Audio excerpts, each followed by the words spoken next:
Hi and welcome to the tutorial on API modification for Unified Learning Kit 1. This tutorial is prepared by the ULK team of Mission 10X Wipro Technologies. In this tutorial, you will learn about location of the ULK1 API library files such as .a binaries, header files and source files, and steps required for the modification of API libraries.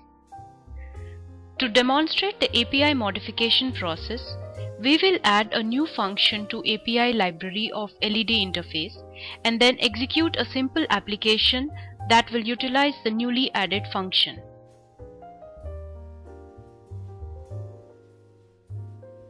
Let's start with having a look at the folders that would have the API files. The binary version of API library, that is libulk.a, resides at the lib folder under the path mentioned.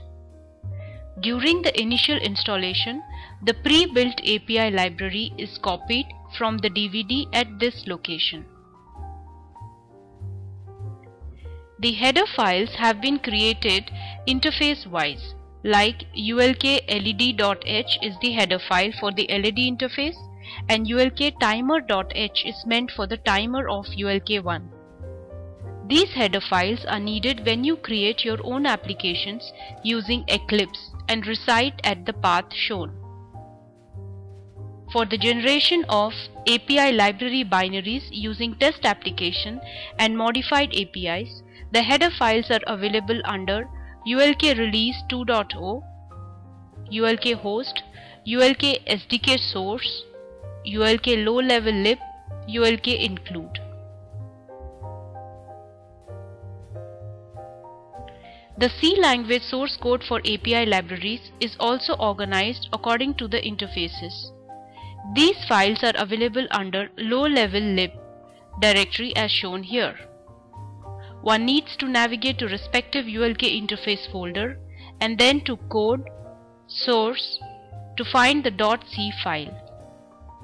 The API functions mentioned in this C file can be modified to suit your application.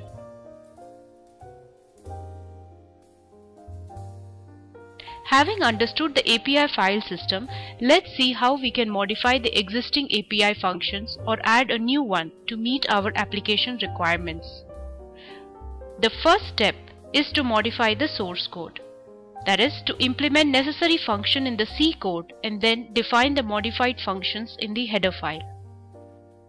For example, we would like to add a new function for turning on all the LED using a single command. For this, we will implement the function ulk LED all on in the C file and then define this in the header file ulk_led.h. Next step is to build the code to generate binary version of the API libraries. First, we build at local test app level for the current example, test app folder under ulk.led. This will result in generation of ulk.led.a. Then we build the entire API library from root folder, that is ulk low level lib, to generate libulk.a file. The third step is to place the modified libulk.a API binary at usr/lib folder and provide access permission. In the same way, the last step is to place the modified header file ulk.led.h in this example at /include/ulk folder. With this, we are ready for development of applications using new modified API function. We can summarize the API modification process using this animation. We modify the .c file to include new API function. Then we define the function in the header file. Later we build the binaries. This results in generation of libulk.a file. API binary and headers are placed under USR directory. Modified libulk.a is copied to lib folder. while modified header file is copied to include ULK folder. To conclude our learning on how to modify the existing API libraries, let's have a look at a sample exercise where we add a new function to ULK LED APIs and then we create an application based on the new function. Hi, to demonstrate the modification of the existing APIs of ULK1, I have developed this exercise. In this exercise, we are going to work with the LED interface of the ULK. So in this sample exercise, what I'm going to do is I'm switching on all the LEDs one by one. So initially all the LEDs are off, then I switch them on one by one.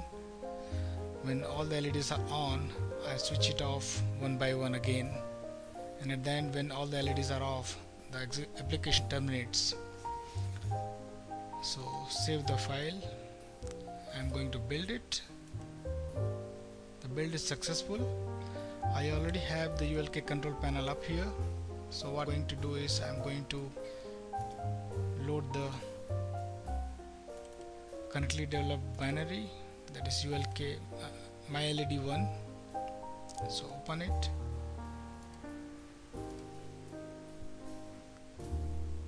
Now the file is successfully sent to the stub client on ULK. Let's run this. So execute it. So okay, now the first all the LEDs are off and now it's getting on one by one. Once all the LEDs are on, it will make it off one by one, as you see on the screen. Then the program execution is completed. Now what could be the simpler way to turn on all the LEDs instead of having a for loop here is to implement a new function, say ULK LED all on or all off.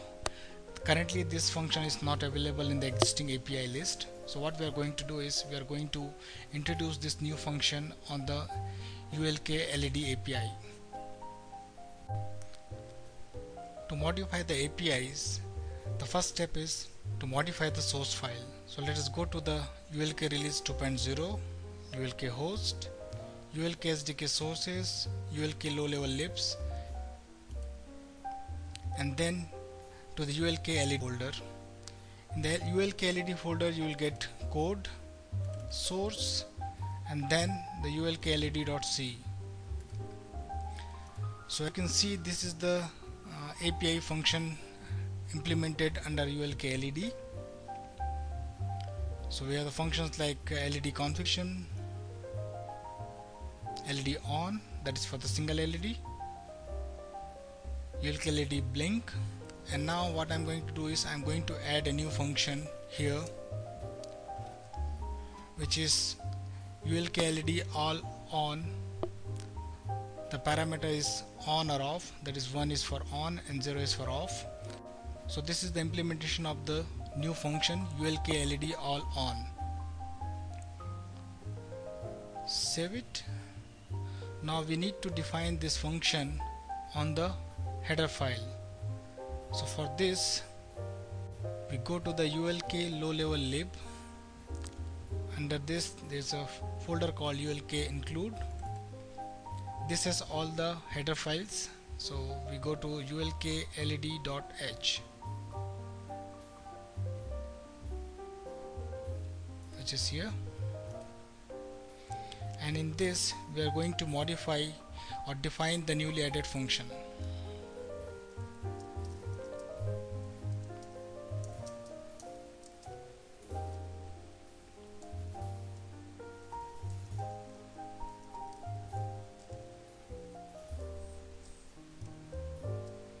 So this is the definition of the new function ULK LED all on, and in the header file. Again save it. Once the modification is done to the source file and the header file, the next step is to generate the binaries. For that